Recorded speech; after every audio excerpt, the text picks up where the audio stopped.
Tēarrach sé isteach bud a caint faoin glog. Rinne bud go leor cainte faoin glog dírithe agus an clog cheir uras fihid. Chomáile sin bhí a caint faoi chrisanna ama an lehanana nach ra. Well tá go le caint níos mó faoi chrisanna ama i ríis duine. Nis, tá má golar de chud leinti sire go Páras, nó go dtí an Astráil, nó Cairo, nó éáit mar seo bheith chuir am leis. Mar hampla, a sé cearú go nuí ar maidin inéirin, well I Páras chuir an uair leis agus a sé cearú gon de. Cuoinech ní baíonna seo lehanana, cearú é sé dóéag inéirin, chuir éonúir déag leis ba tú gur go Canberra agus tá muid a caintéir cearú héis híineag san Astráil. Leabhar is sé cúig inéirin, chuir gáir leis, mat tú go go Cairo, sa tú caintéir leabhar héis sé 7 san Mícheál. Fé cúig tréis an nuí ar maidin inéirin, dar chud tú 9 uair leig leis, tá sé fé cúig tréise sé sa tróna san Mícheál. Dechan na dóéag lár an lébegnach inéirin, chuir tEarrach leig leis an Moscow agus tá tú caintéir dechan na 3 san Iarnáin.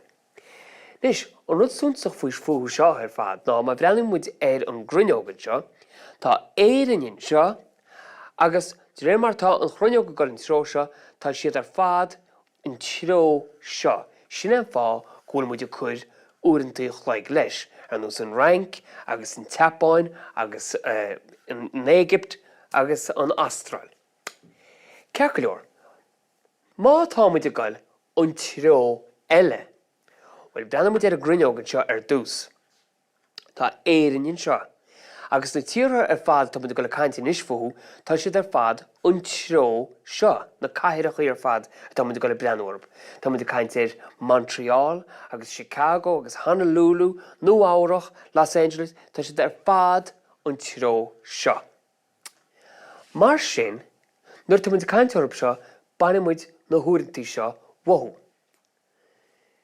Nis os a ggóireann seo tá cheire chlogain nach bhfuil, agus tá cheire chlog seo I léirú an tám I mbaile á clia. Nis ba bhealach muid tá Montreal, Chicago agus Honolulu. Tá siad ar fad tEarrach nám, tá 5 uair leig, 6 uair leig is 10 uair leig. Ceach go leor, bhealach muid ar chéad ar dús, tá sé fé 8 mbaile á clia. I Montreal tá siad 5 uair tEarrach, mar sin tóg go muid 5 uair wa 8 fiche, agus jofa muid 3 fiche, nó fé tréise 3 ar maidin. Ben ar chéad eile, tá sé cearú na hían, nó dóéag cearach a cúig.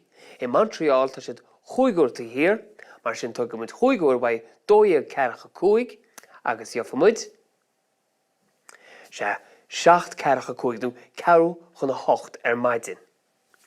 Nis brenn ar gceanse tá sé 5 na cúig ar maidin nó 4 cearacha. Ach má thugaim se 5 uair leig wa 4 cearacha, well be me imi thar náid nach mé? Well caiim go isteach go dtí an lá roimhe. Mar sin má bhhainnim se 5 uair leig wa 4 cearacha, well jofa me 23 cearacha na jofa 5 na dóéag an lá roimhe. Ben ar gceanse de tréise 7 I mbaile á clia, de tréise 7 ar maidin, bain 5 uair leig wa sin, agus jofa tú de tréise 2. Chicago an sin, bain 6 uair leig wa 8 fiche, ceann siimplí go maith, as jofa tú 5 tréise 2. In muid in 3 cíneann seo, dóéag cearach a cúig in mná clia, cearú chun na 7 I Chicago, 5 na cúig ar maidin I mná clia, 5 na híineag I Chicago san Mícheál. Agus de tréise 7 ar maidin, agus go siar 6 uair leig agus de tréise hían. Ceach go leor Honolulu an sin, 5 tréise 8 ar maidin, te siar 10 uair leig agus jofa tú 5 tréise 10. Agus an chud eile freisin, cearú chun na 3, 5 chun na 7 agus 10 tréise an 9.